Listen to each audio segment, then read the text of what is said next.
resumiendo, más o menos algunas de las cosas. Miller en el 69, 1869, aísla por primera vez el DNA.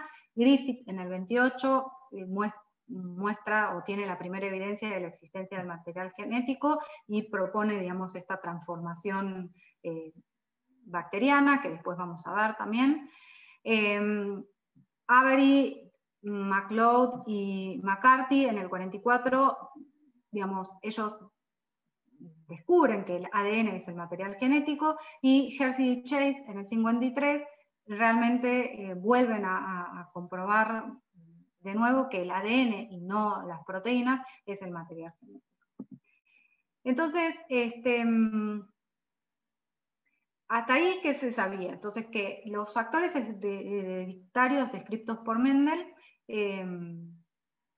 o sea, lo que se terminó de, digamos, hasta ese momento lo que se sabía era que, bueno, que fantástico, que el ADN era el responsable de la herencia, ¿sí? Que era el material genético. Pero el ADN es una molécula relativamente simple, formada por 4 nucleótidos, un polímero, digamos, de azúcar y bases.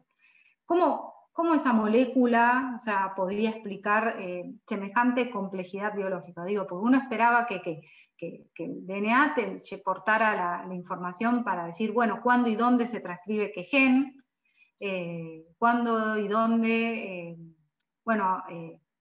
no sé, que se esperaba que ese DNA se pudiera pasar de un organismo a otro, de una célula a otra.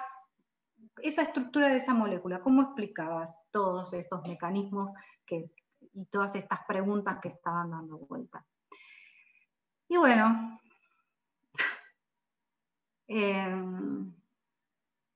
a principios de los años 50, todo esto estaba en la cabeza de muchos investigadores, y se necesitaba determinar la estructura, digamos, la estructura química del DNA, ¿sí? Ver cómo se disponían los átomos en el espacio. Entonces, en ese momento, Watson, que seguro ya todos saben, era un chico de 23 años, un estadounidense, misógino, si hay alguien... Me indigna hablar de esta parte de mí.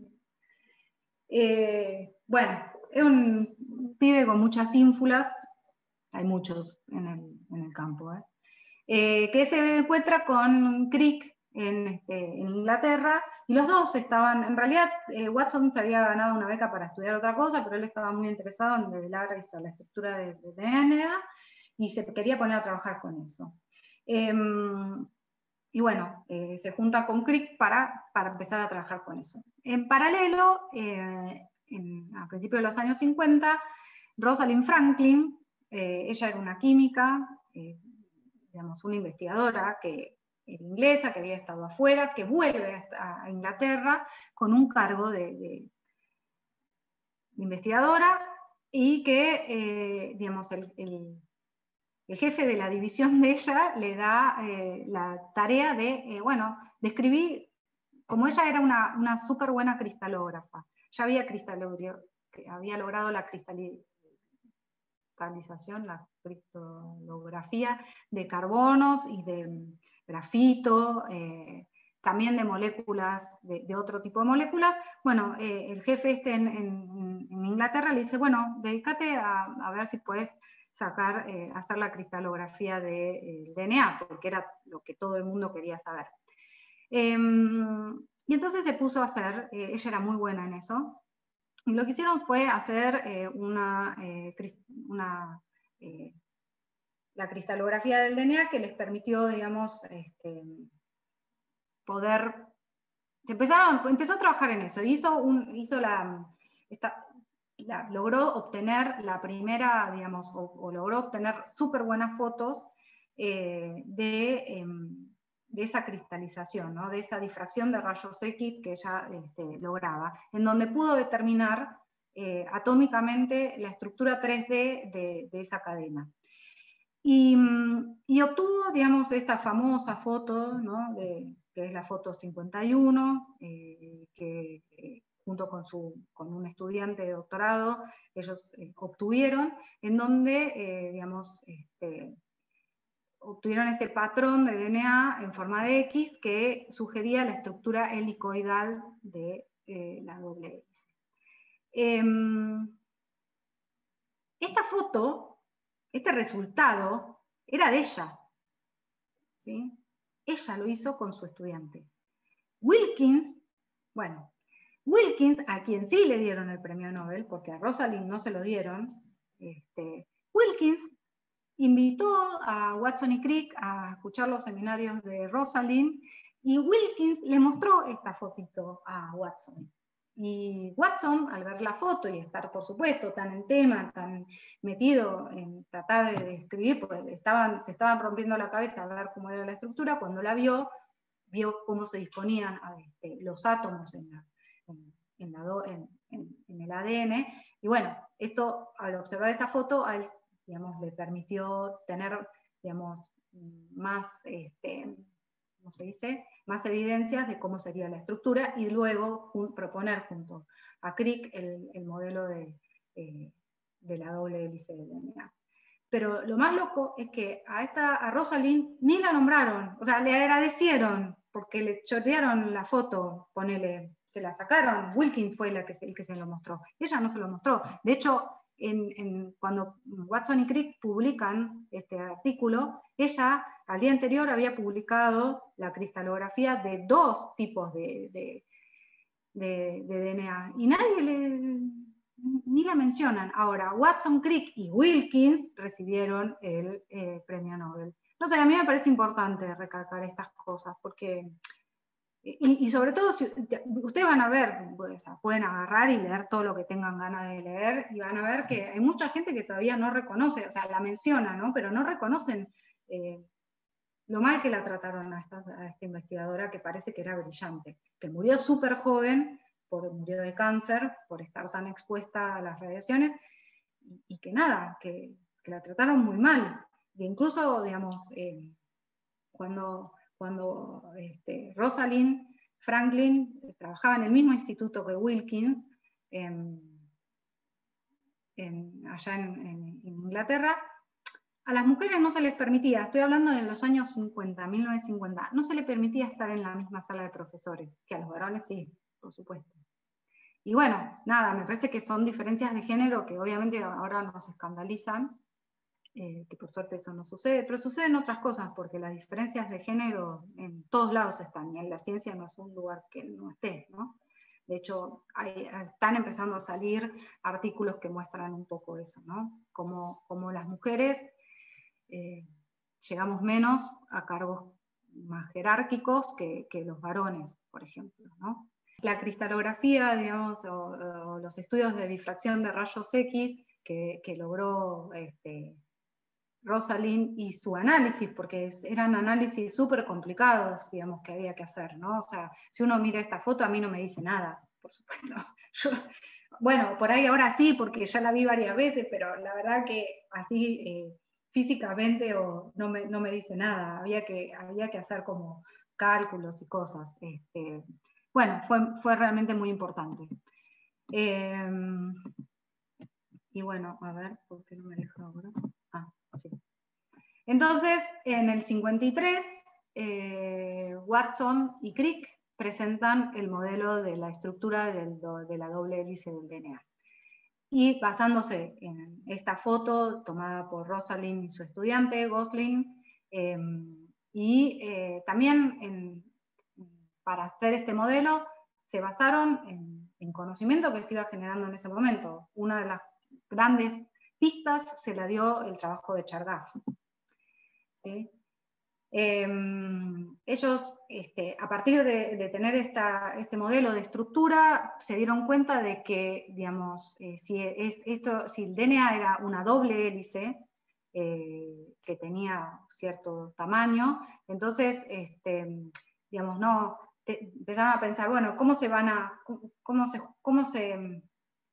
se localizan en el espacio? Va una pirimidina con otra pirimidina, una purina con otra purina, pero no les daba, porque digamos, a partir de del análisis de la estructura, salía que la cadena tenía que tener, no sé, determinados angstroms de tamaño. Entonces, pirimidina y pirimidina no se podía. Purina y purina tampoco, porque, digamos, le daba una cadena más grande. Entonces, esa estructura que, digamos, o ese análisis atómico que logró Rosalind le permitió a ellos postular que en realidad entonces por ahí lo que estaba sucediendo era que una purina se apareaba con una pirimidina. Y de esta manera, y basándose en los datos de Chargaff, se cumplía que, digamos, ¿no?, las adeninas tienen la misma proporción que las timinas y las citosinas que las guaninas, ¿sí? Entonces, bueno, vieron que el apareamiento de purinas con pirimidinas generaba el diámetro exacto de la doble hélice determinada por la difracción de rayos X.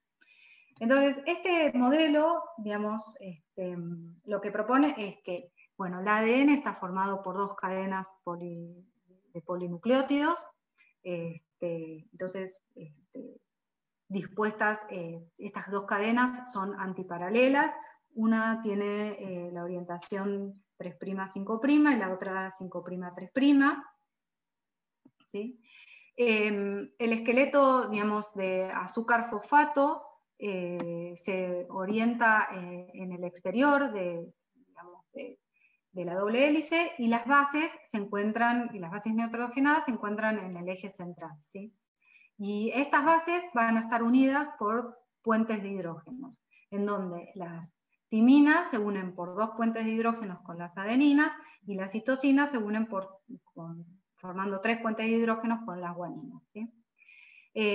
También determinaron que el giro completo de la hélice requería 3,4 nanómetros, o sea, 10 bases por giro, y que como digamos, el esqueleto de azúcar fosfato no son equidistantes, lo que generan son un surco menor y un surco mayor en la doble hélice. Que eso también es importante, por ejemplo, para la función que tiene el DNA de llevar la información genética y de indicar cómo se va a expresar esa información genética. Y también determinaron que, bueno, la espiral es dextrógena, gira hacia la derecha. Entonces, el hallazgo este modelo de Watson y Crick es considerado como el descubrimiento biológico más importante del siglo XX. Digamos, y este modelo, digamos, propuesto no solo era consistente con los datos estructurales previos, sino que cumple con los 3 requisitos necesarios para ser una sustancia hereditaria, ¿no? Este modelo sugiere la forma en que el material genético va a determinar la estructura de las proteínas, ¿no? O sea, esta secuencia de estos polinucleótidos, luego, todavía en ese momento no se sabía cómo, pero llevaba la información para luego poder traducir o expresar las proteínas. Este modelo también explicaba, otro requisito era que este material genético pudiera cambiar y entonces con estas cadenas de polinucleótidos eso podía suceder, ¿no? Se podía sustituir un tipo de base por otra, y eso, digamos, generar mutación, diversidad, evolución.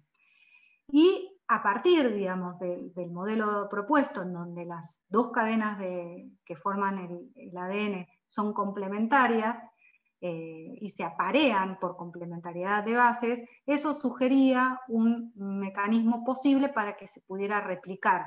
Entonces, eso, digamos, explicaba o de alguna manera no podía entender que, bueno, si el DNA es capaz de replicarse antes que la célula se divida, después, digamos, va a poder pasar esa información a la célula hija, ¿sí? Otra cosa también que ellos propusieron es que las fuerzas que estabilizaban la doble hélice eran enlaces de hidrógeno, que si bien todo aporta, digamos. puentes de hidrógeno entre las bases, el apilamiento de una base a otra y la interacción hidrofóbica entre las bases también es importante para estabilizarla, y las interacciones iónicas.